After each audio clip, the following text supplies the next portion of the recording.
Killed my cast in the water. Oh my gosh, dude. Good one? Oh yeah. Dude, he like crushed that as soon as it hit the water.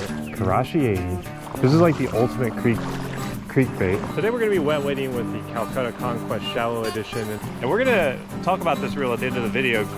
I should never have come creek fishing. It's March and it's gonna be 90 degrees today. So we can only do one thing. We're gonna go wet wading with 2 rods. I've got everything I'm bringing right here. I'm waiting on a few things that we're gonna take off. Then I think I'm gonna throw either a little spinnerbait or the Karashi 80, which we just did a video on. Just kind of mix it up a little bit. I know those are very similar in water profiles, but we're fishing a smaller body of water. We're just gonna wade the creek and see what we can find. I feel like this time of year, it is one of the best times to wade creeks because a lot of those fish are way more active. So we're gonna hit it and see what we can get. All right. I'm starting with the Karashi because why not? Billy getting on these logs.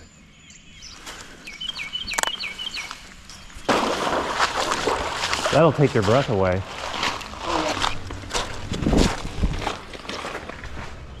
I wonder if they're sitting shallow then. It's possible. I'll run this through there.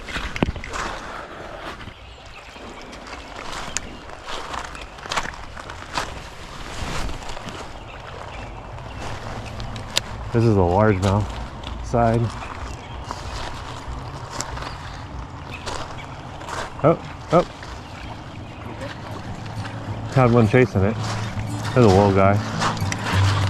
I do not like having this rod behind me. It's very odd, is the best way to describe it. This is where a spinnerbait would be really nice. Just lob it in there, let it drift. There's bait. There was bait flicking.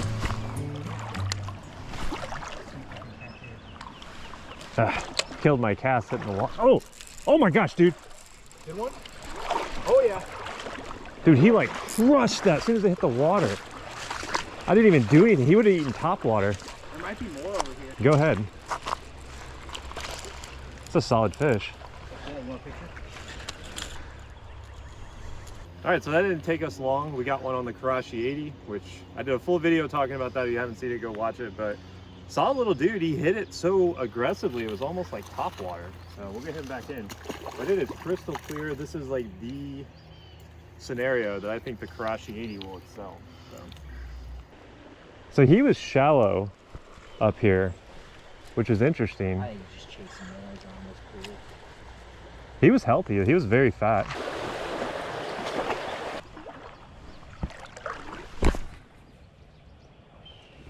Can't quite get the distance from right here.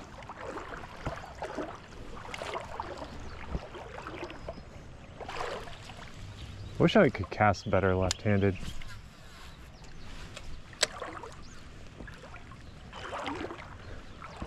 This hole's kind of deep.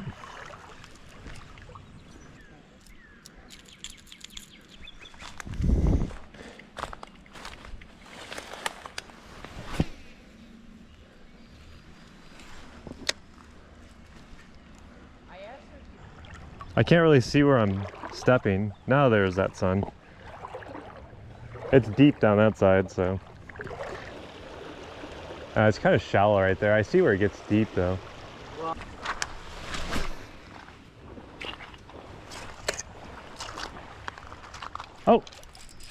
Oh, dang it. Awesome. Yeah. Same scenario as that last one. I don't even think I don't know if I hooked him or not. And I'm snagged. He hit it like as soon as it hit the water. Same scenario. Yeah, this was the best looking portion of this hole. This section looks like it should have held a fish. It's like deep through here, shallow right there. Oh gosh.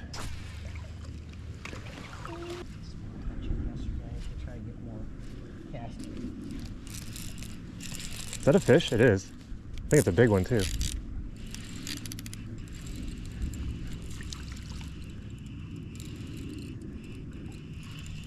Where's he going? Oh, he just hooked on his back. Yeah, you foul hooked him. I mean, he struck it. He's gonna be hard to grab. Let me get my hand and get it. All right, look at that. He got foul hooked. He did the classic swing and a miss. You want pliers? I might be able to get it. All right, so that was on the Karashi 80. He felt like an absolute giant, but that's a pretty smallmouth. That's 2. When they get foul hooked like that, a lot of times they'll come up and they'll hit at the jerkbait, Yeah, and miss it. and they'll miss it, and then they'll just get foul hooked. So he felt like he was like a giant, but unfortunately he was not. But what's interesting is I was not expecting to catch a smallmouth in this hole, but I guess he proved me wrong. I'm making some bad casts today. I think it's just because I'm not used to being so low to the water. I thought that was going to be a big largemouth. It's also a giant. All right, I've stripped down to short sleeves. We went from 50 to almost 80 already. I'm thinking about putting on like a small bottom contact bait, but I feel like that'll just catch us dinks. What's interesting about this reel is it definitely does blend the line of a good like finesse reel, but still has like the power to throw some of the bigger stuff. Like this is a 1/2 ounce lure. We've had some really weird weather. It's like the water is probably what, 60 degrees.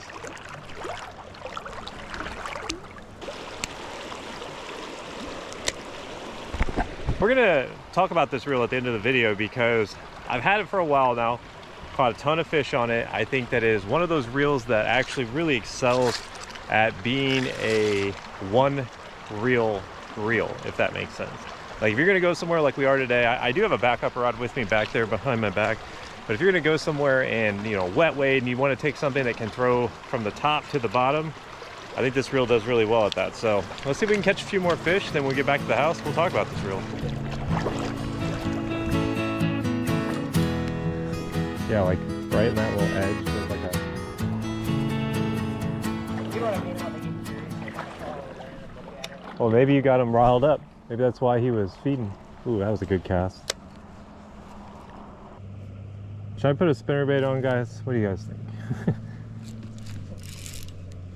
Are you kidding me?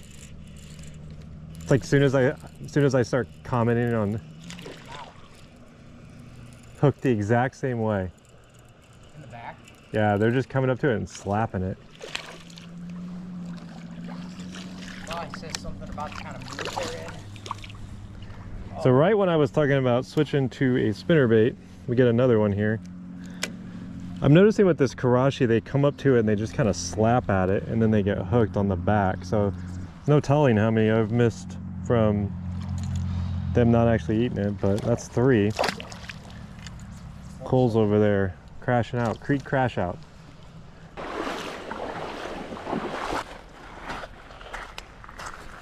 doesn't smell money. Right near the current there. I love how it stalls out in the current. You can actually get it to do some cool stuff. That's what we're talking about. Dude, how is there not anything in this? I don't see anything down in there. Dude, this shallow spool is like great for this sort of stuff. It's almost even overkill. You'd be better off with the BFS. Right there, maybe. That's what I mean. Yeah, it was like a little cutback.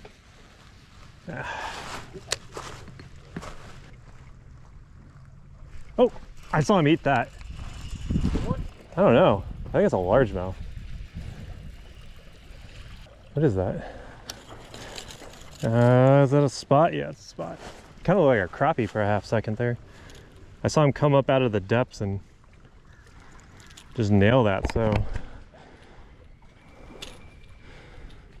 I usually don't catch a ton of spotted bass in here, but here we go. Everyone's small in this creek. All right, we're gonna try this stall right here. See if we can't find anything in it. I had turned the, oh, that is not a fish. Gosh dang it. What the heck is that? How am I gonna get this? I guess I gotta go this way. Ugh. I should never have come creek fishing. Walking with what? Hang on a sec. I broke my line. Did you hear that? Yeah. It was 88 degrees yesterday, almost 90 degrees. And I was gonna film this portion right here out in the garage.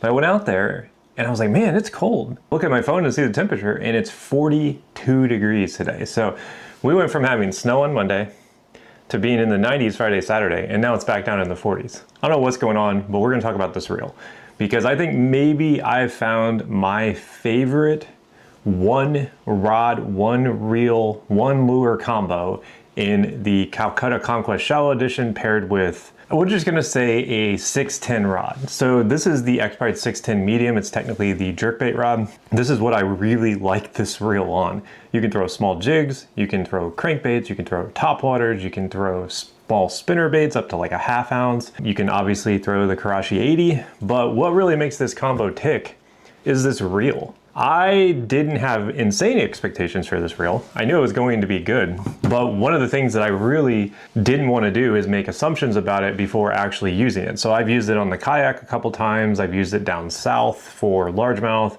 I've used it, you know, for river smallmouth. You say it, you name it. I've used it the last like month and a half or however long I've had it. I put it through the ringer. And here's the things I think it does really well. Everything up to like 3/4 of an ounce.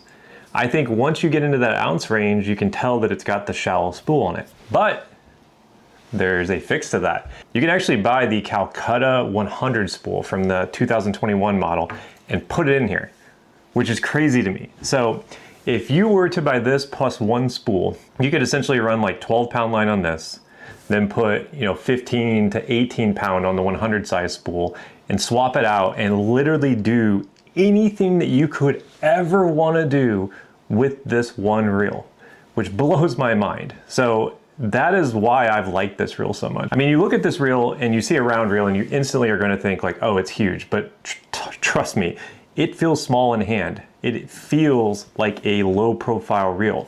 But the things that you gain is that rigid construction and the fluidity of it. And if you've never used one of these Calcutta Conquest, it feels like butter in your hand. It basically feels like you're reeling air. And it's the engineering behind it. I think that's one of the things that often gets overlooked when you look at round reel. You think like, oh, it's just gonna be big and strong, but they're also super smooth. And like every aspect of it is well engineered. It's very tight because it is a machined reel. And I think one of the things that we got away from with low profile reels is we went light, light, light, light. We kept pushing towards the light. And while it's nice to have those like 4 to 6 ounce reels, don't get me wrong, I love them.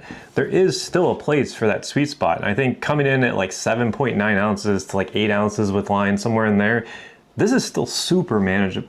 I was using 7, 8 ounce low profile bait casting reels as recent as like 4 or 5 years ago. In fact, if you buy like a Tatua 200 and that thing weighs more than this. So the lightness factor, while it does on paper seem heavier for whatever reason because of how compact it is, it feels really light in hand. That's totally placebo, but it could also be that I have it on a good rod and it just balances well. That's something that really surprised me because I was worried about the weight. But I think this is like the ultimate combo because you can throw anything down to like Ned rigs, Senkos, soft plastics, whatever, and then you could come back up to the upper column and throw the bigger topwater plugs, you know, small swim baits. I mean, if you've got like one of those Buka brand 4-inch trick shads at the ABS, you could absolutely put like 14-pound line on this and throw it.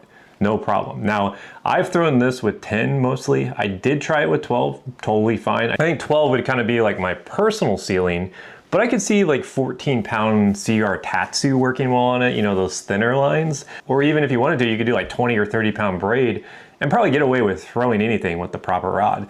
I would really like to get the X-Pride 610 medium heavy. I think that would also be a fantastic rod for this because if you got that, you're probably looking at a rod that can throw small jigs all the way up to the 1 ounce swim baits, no problem. Now, is it going to be the best at all those things? No, but kind of what I was looking for here, and the reason why I decided to include this sort of like short review with this video is that when I was creek wading, I literally only used this the entire video. I think I only casted the one I brought with me maybe like once or twice.